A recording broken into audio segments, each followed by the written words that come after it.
नमस्कार दोस्तों, एक बार फिर से हाजिर हैं एक नई वीडियो के साथ। और आज हम संसाधन नामक अध्याय को पढ़ने वाले हैं।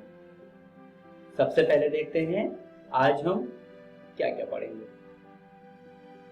आज हम संसाधन तथा उनके महत्व के बारे में चर्चा करेंगे। संसाधनों के प्रकारों के बारे में जानेंगे, जिनमें प्राकृतिक संसाधन के दो भाग, वास्तविक संसाधन तथा संभावित संसाधन को हम देखेंगे। तो चलिए शुरू करते हैं। बच्चों, एक बार साजिया अपने घर में लगे नल को बार बार खोलकर पानी से खेल रही थी। तभी दादाजी आए और उन्होंने साजिया से कहा, बेटा, पानी बर्बाद मत करो, यह एक संसाधन है। अब साजिया सोचने लगी, संसाधन क्या होता है? तो चलिए साजिया के इस प्रश्न का उत्तर जानते हैं। दोस्तों, हमारे चारों ओर, हमारे पर्यावरण में हमें जो जो भी वस्तुएं दिखाई देती हैं, इन वस्तुओं से ही हम अपनी मूलभूत आवश्यकताओं की पूर्ति करते हैं। प्रकृति में पाई जाने वाली ये सभी चीजें जिनसे हम अपनी आवश्यकता की पूर्ति करते हैं, इन्हें संसाधन कहा जाता है। जैसे हम लोग कपड़े धोने तथा नहाने के लिए साबुन का प्रयोग करते हैं, अपने स्कूल जाने के लिए रिक्शा या फिर स्कूल बस का उपयोग करते हैं। इसके साथ साथ पढ़ने के लिए किताबें तथा खाने के लिए भोज्य पदार्थों का उपयोग करते हैं। ये साबुन, स्कूल बस, किताबें तथा खाने की तमाम चीजों से हमें कुछ न कुछ उपयोगिता मिलती है। ये चीजें हमारी किसी न किसी जरूरत को पूरा करती हैं, इसीलिए इनका हमारे दैनिक जीवन में बहुत महत्व है। इन संसाधनों का अपना मूल्य होता है, लेकिन सभी संसाधनों का मूल्य एक जैसा नहीं होता। जैसे धातु से बने आभूषण, इनका आर्थिक मूल्य होता है, जबकि एक मनोरम दृश्य को देखने के लिए किसी प्रकार का कोई धन नहीं चुकाना पड़ता। वहीं दादी माँ के घरेलू नुस्खे या फिर जड़ी बूटी का कोई वाणिज्यिक मूल्य तो नहीं है।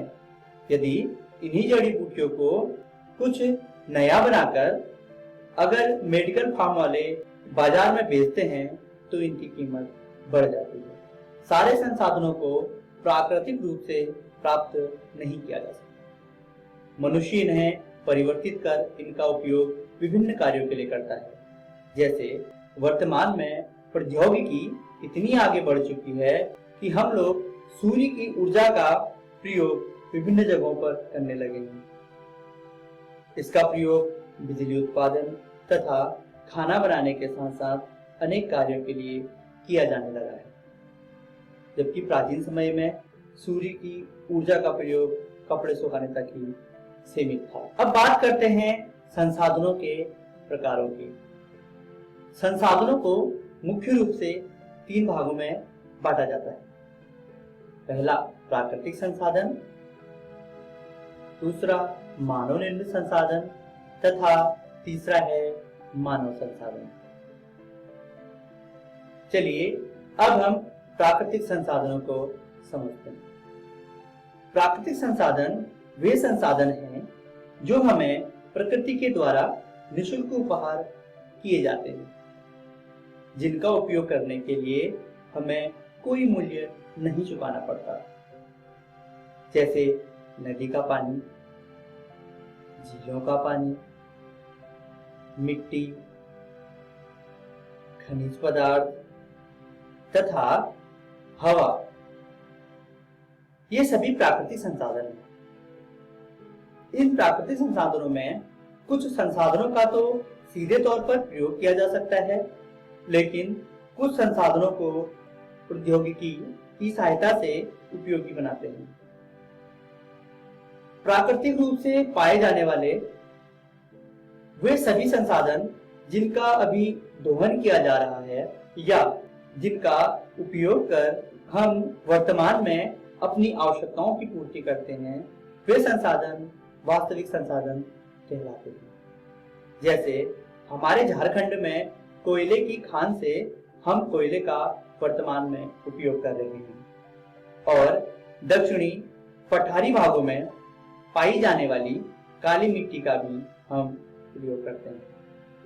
इनके अलावा कुछ संसाधन ऐसे हैं जिनका अभी पता चल पाया है तथा यह आशा की जाती है कि भविष्य में इनका प्रयोग किया जाएगा।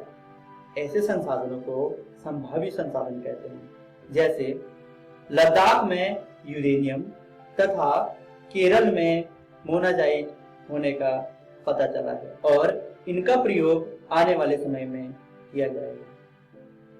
ऐसा ही पहले समय में तेज चलने वाली हवा सबके लिए संभाव्य संसाधन थी, लेकिन अब इसका उचित दोहन होने से यह वास्तविक संसाधन बन गई है। आइए अब देखते हैं आज हमने क्या क्या सीखा। आज हमने संसाधन तथा उसके महत्व के बारे में जाना, संसाधनों के प्रकार जिसमें प्राकृतिक संसाधन के दो रूपों वास्तविक संसाधन तथा संभावित संसाधन के बारे में हमने आज अध्ययन किया। अगली वीडियो में हम इसी अध्याय का अगला भाग लेकर आएंगे जिसमें हम प्राकृतिक संसाधनों के अन्य प्रकारों की बात करेंगे, जिनमें जैव तथा अजैव संसाधन, नवीकरणीय तथा अनवीकरणीय संसाधन और सर्वव्यापक तथा स्थानिक संसाधनों को पढ़ेंगे। इसके साथ मानव निर्मित संसाधन तथा मानव संसाधन की भी हम चर्चा करेंगे। आशा करते हैं आपको यह वीडियो बहुत पसंद आई होगी। धन्यवाद।